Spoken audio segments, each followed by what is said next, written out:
What is good, everyone? This is Ardicer from Ardicer Gaming, and in this video I will be showing you the setup that I'm currently running on my Stam DK. I've called this build the Hulking Draugr build, and that's mainly because of the sets that I'm running currently. Nothing set in stone, nothing too fancy about this build, but it turns out it is really effective. So I'd like to share it with you, as has been requested in some of the videos I dropped with this build. So without further ado, let's get right into it. We're still Wood Elf, didn't change anything in that. I will be showing my stats real quick now. Let's buff this up. Minor Brutality, Major Brutality. So this is the back bar. As you can see, the resistances are a lot lower than they were on the last build. Yeah, but the max resources are really great. We're outside of Cyrodiil, by the way, so the health is lower now. In Cyrodiil it will be 20.1. Let's go to the front bar. Put our minor out, major. And this is our front bar now. We almost have 3.4k weapon damage, and still our max stamina is really high. So we can pull a lot of skills from that, and we can also get more damage from that one. Recovery is a bit low, but again, we're a DK, so we get a lot of stuff back from the Earth and Half passives. Yeah, so let's get right into the rest of it. Using the dubious Comorn Throne food for more recovery. Armandus is the warrior for more weapon damage. You could go the tower for more stamina, but in the past, before Morrowind, you get more resources back the more stamina you had. That changed, so it's a set number. So I feel like going with weapon damage on this Mundus is more effective than going for more max stamina than we already have. Okay, gear. I'm using 5 pieces Hulking Draugr. 5 pieces of the Bone Pirate's Tatters. Together this will give extremely lot of stamina, max stamina, and with the dubious Comorn Throne this gives in a lot of stam recovery. I believe it's around 700 altogether with the Wood Elf passives and the Champion Point passives. On the gear I have 4 pieces well fitted and 3 pieces in pen. I might switch around and throw in 1 more in pen, as you have seen in the stats that the crit resistance is really low. But again, we can dodge roll a total of 10 times, so in the end we're kind of balanced with that. Our weapons is a Hulking Draugr battle axe. I got extremely lucky with this drop. It just so happened that I got it. I wasn't even going for this. Back then I was going for jewelry. And this just so happened to drop, and I kept it, and I found a way to use it. So here it is. I'm using the damage health poisons with this for more poison damage. And on our bow we have a Hulking Draugr bow, and this one has a charge trait. The charge trait is really great. I think one of the best traits in game, really. I'm using the shock damage glyph with this to throw in more status effects. The status effect from shock is concussed, and concussed in turn afflicts the target with minor vulnerability, and that means that the target receives 8% more damage for I believe 4 or 5 seconds. So yeah, that's really helpful, and it's almost a guaranteed proc on that status effect. And again, if we shoot a poison action on this with this bow, the chances of proccing a poison status effect is also increased by this. So yeah, we have a lot of dots going on, and this bow really helps putting them on. Now to top that off, I have a Molag helmet. This one's in heavy, so we're running 6 medium, 1 heavy.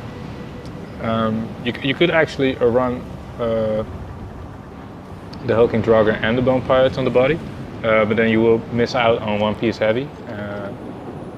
So that's 2% stat waste and some resistance. But you would be able to use a master bow and a maelstrom battle axe. But that's completely up to you. I found this setup to be quite fun, actually, and quite effective. And again, if you want to do that by using maelstrom weapons, you will only miss out on 60 weapon damage. So that's really okay. It's not 60 weapon damage is not that much. Again, choosing Molekina over Selene or Domaos for that matter, because our resource management doesn't scale after max resources anymore. So with a bit more weapon damage, which actually benefits from continuous attack passives. I will show that. Assault. This passive decreases your weapon and spell damage by 10%. When you've captured something in PvP, as you can see, it doesn't increase any max stam, so it really doesn't help putting more max stam in it than we already have. We already have a really big pool to pull from, so putting more in would actually not be as beneficial as putting some more weapon damage in. And I'll be showing the jewelry real quick. I'm going all weapon damage on this because our sustain is perfectly fine with the Battle Roar passives that we get as a DK. Again, if you don't know what I'm talking about, we'll show that real quick. It's in the Earthen Heart. This is Battle Roar. Every time you use an ultimate ability, you restore health, magicka and stamina for each point of the ultimate's cost. So this helps with the sustain. And we also have Helping Hands, which restores more stamina when we use Earthen Heart abilities.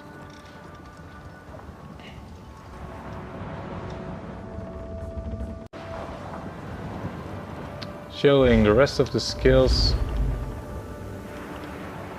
from our rally for our major brutality, our heal over time, and our burst heal when you refresh it or when it expires.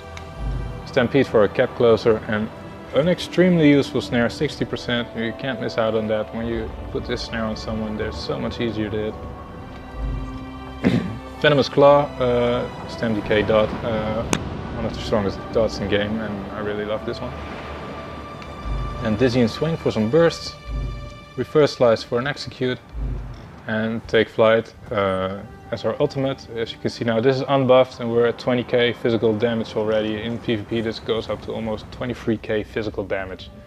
It's a really strong ult, you can't miss out on this one. How the hell did spell wall end up here? Corrosive Armor is the ult on our back bar. I actually find this ult very funny to use because what this does, it limits the incoming damage by 3% of your max health, so that's 600 damage. A little poison damage over time to nearby enemies, that's also really nice, but what I really like about this ult is the last thing. While active, your attacks ignore all physical resistance. We have extremely high damage output with this build, and on top of that, ignoring an enemy's physical resistance will really cut through them like they're naked. So this heavy armor guy that's just, you know, standing there and not taking any damage, you can literally heavy attack Dizzying Swing to death with just that, maybe an execute, but that will be just it. Moving on, the skills. This is Volatile Armor. This is to increase our resistances, both spell and physical. Can't miss out on this one.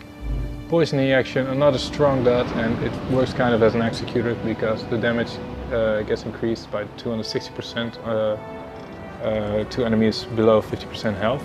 And this actually works now. They fixed it because it wouldn't recalculate the damage that it's doing. So if the first time they fall below this 50% health, before it would calculate it just one time, and that would be the damage output it does every tick. But now it just recalculates every time. So when the target is like at 45% health, it doesn't do as much damage as it would do at 5% because it just rescales the lower the target gets. So it really works the way it's intended. And yeah, I really love this one. I can't miss out on it. I find so many times that this actually finishes my opponent. Igneous Shield to proc our major mending. Yeah, really nothing more than that. The shield is also a defensive ability when you know you're being ambushed by a Nightblade or anything. So it's a guarantee that they won't crit against you. Resolving Figure for our heal. That actually goes up to about, it shows 14k now. I believe I can get it up to 19k in PvP with major mending, that is. So yeah, really strong heal from this one, as it scales off max stamina as well. And shuffle, we're really squishy. I don't like to be snared. I just like to get out of the way when things get ugly. So that's why we have shuffle to remove any snares in the mobilization. Running 6 pieces medium, that's a total of 3 seconds immunity. Yeah, can't miss out on that one. And of course the dodge chance, 50%. Yeah, why not? This skill is one of the most expensive we have, so I mostly use this one after break free because I get the Unchained passive from my champion points. Speaking of champion points, run 44 into Warlord for the reduced cost of break free, as they are very expensive. Sprinter 19 to get 12% more on that. Tenacity 32. Move off 64. Tumbling 61. Got nothing into block. I might actually do that one day. 32 into blast for more healing. Physical weapon expert 14. Master at arms 40.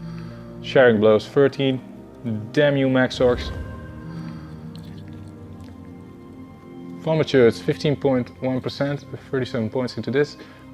We have a lot of dots, we want to buff that. It's really nice. Precise strikes 18 in this one. We don't have a high crit, but I'm buffing that a bit with a crit pot, major 7-3 pot. To do more crits and also dots crits, so yeah, more damage. Piercing 23 for a little more physical penetration, as they've nerfed the sharpened trait. So yeah, that cancels it out a bit. Mighty 43. Going here, 40 into Ironclad. 31 into Resistance and 8 into Medium Arbor Focus. Thick Skin 34. Elemental Defender 37. Hardy 49. As a DK we have lower physical resistance than we have spells, so that's the reason I did this. And this unlocks the Unchained passives. Most of you will probably know this passive, but yeah, this when you use a break free, the first stamina skill you cast is being reduced by 80%. So after I used a break free, that's when I cast a shuffle, because it's 4k, so 80% reduction on that is really welcome. 6 in the Expert Defender, 15 into Quick Recovery. And that's it for the champion points, guys. Okay, so I want to show you a small clip of how this build actually works. I'm chasing down this Knife Blade in the tower. He's going up, he's going in stealth. That's where I completely fall for the incap right there. Dodge rolling, vigoring up. Really strong heals, 2k, 3k hots. That's when I charge in a heavy attack, put a potion injection on him, the minor vulnerability procs from the shock cliff, another snare on him, venomous claw hit right there. And you see all the dots flying up, he's really getting under pressure, and that's when the leap just finishes the job. So that's mostly how my targets get down. This one was really smooth actually, so this was a perfect example of how this build actually gets the kills done. I really hope you enjoyed this video. Thumbs up if you did, and I hope to see you next time on my channel. HotR out.